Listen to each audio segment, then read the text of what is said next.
بسم اللہ الرحمن الرحیم۔ رحمہ نیوز کے ساتھ آپ کا میزبان ریاض احمد جکھڑ۔ آج بھی ہمارا موضوع سیاست ہے، کیونکہ اس کے دن بہت تھوڑے رہ گئے ہیں اور وہ بتدریج اپنے اختتامی مرحلے کی جانب جا رہا ہے۔ ہمارے پاس اس وقت جو سیاسی جماعتیں ووٹوں کے لیے عوام کے پاس جا رہی ہیں، وہ تمام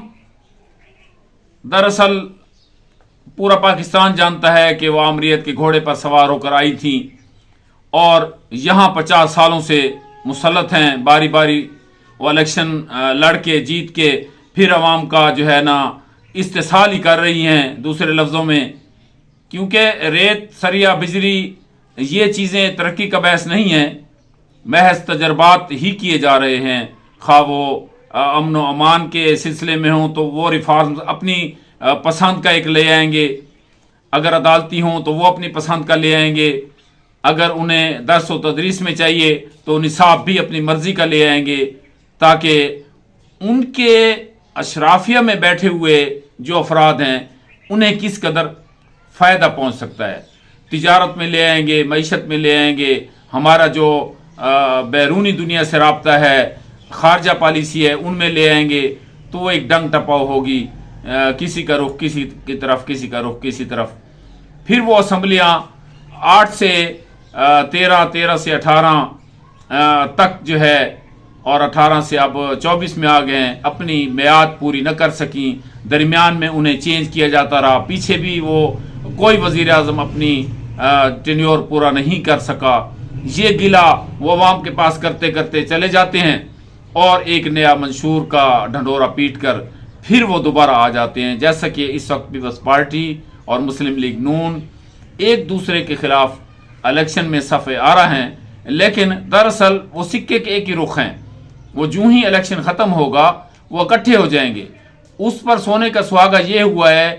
کہ جو جماعت 18 میں ان کے بقول کہ وہ آمریت کے گھوڑے پر وہ بھی سوار ہو کر آئی تھی اور RTS بیٹھنے کی وجہ سے وجود میں آئی، اور باقی بھی اسی طرح دھاندلی کی پیداوار اور مینج کر کے الیکشن میں جیتتے رہے، تو اس کا حشر یہ ہوا کہ اسے الیکشن سے ہی باہر کر دیا گیا۔ اب ان کے حمایت یافتہ جو الیکشن لڑ رہے ہیں، گو انہیں پاکستان بھر میں 70% جو ہے حمایت سروے کے مطابق حاصل ہے، لیکن وہ بے سود ہے، اس کا کوئی فائدہ نہیں ہے کہ چاہے وہ جیت بھی جائیں تو انہیں پہلے بھی کوئی اچھا عمل نہیں کیا گیا۔ لوٹا کریسی آئی، فلور کراسنگ آئی، اور سامنے سے رقموں کے لین دین پر انہوں نے جو ہے ایک الگ سے جماعتیں پہلے بھی وجود میں، مسلم لیگ کوآپ بھی بنائی گئی ان میں سے، اسی طرح استحکام پارٹی وجود میں آئی، وہ بھی وہی لوگ تھے جو اپنی وفاداریاں چینج کر کے چلے گئے۔ لیکن اب تو وفاداری رہی نہیں ہے، اب تو وہ فیلڈ ہے ہی نہیں، اب وہ جہاں جائیں گے ان کی مرضی ہوگی۔ یہ محض 8 دن کی بات ہے کہ آج وہ حمایت یافتہ نظر آ رہے ہیں، لیکن اگلے ہی لمحے جب انہیں کوئی جہاز آئے گا، کوئی بس آئے گی، وہ انہیں بلا لے گی، وہ وہیں پر جا کر بیٹھ جائیں گے اور ایک اسمبلی وجود میں آ جائے گی اور وہ رن کرنا شروع کر دے گی۔ لیکن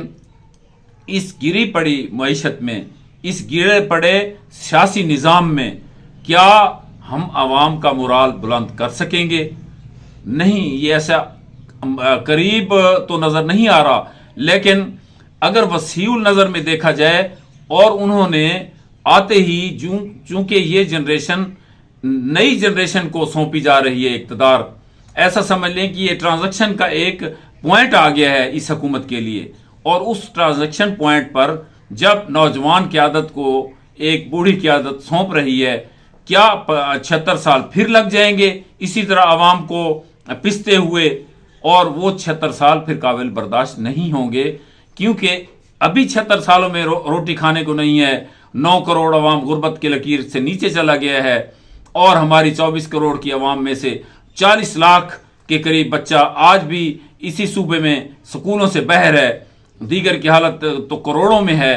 اور پھر کروڑوں میں گروہ بندی، لسانیت، صوبائیت، اس کا خاتمہ بہت ضروری ہے۔ ہمیں ابھی 76 سال بعد بھی ایک ہو کر بہت سے کام کرنے ہیں جو ہماری حکومتوں نے قبل ازیں نہیں کیے۔ اگر منشور میں ایک لفظ بھی یہ ہوتا کہ ہم ایک قوم بننے کے لیے، ایک کنبہ بننے کے لیے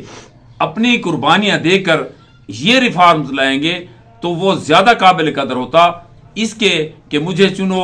یا نواز کے بغیر کچھ نہیں ہے، یا انصاف یہ ضرور ہے، انصاف ضرور ہونا چاہیے، سماجی انصاف کے بنا معاشرے ختم ہو رہے ہیں، اور جہاں بھی جس قوم نے بھی انصاف فراہم نہیں کیا وہ مٹ جاتی ہیں۔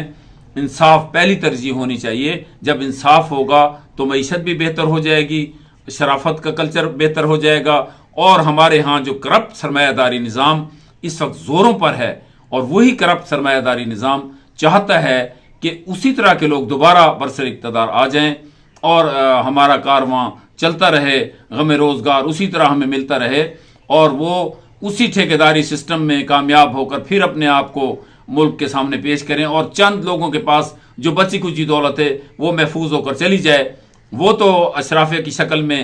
کنبے جو ہے نا ان کے گلے پر انگوٹھا رکھ کے پھر اسی طرح کھڑے رہیں، وہ یہی چاہیں گے۔ لیکن